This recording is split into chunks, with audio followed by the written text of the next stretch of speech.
One quiet afternoon, three very different friends shared one cozy bungalow. But the cat noticed peace never lasts too long. The dog woke up full of energy.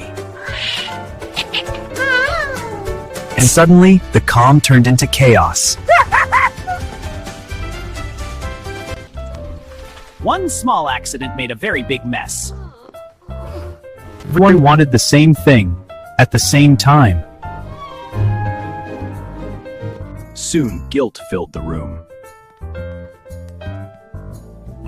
What were you thinking? You forgot what really matters. It's about loyalty and friendship. That's what really matters. Don't forget it again. Teamwork makes the dream work. You're almost there. Together, they fixed everything.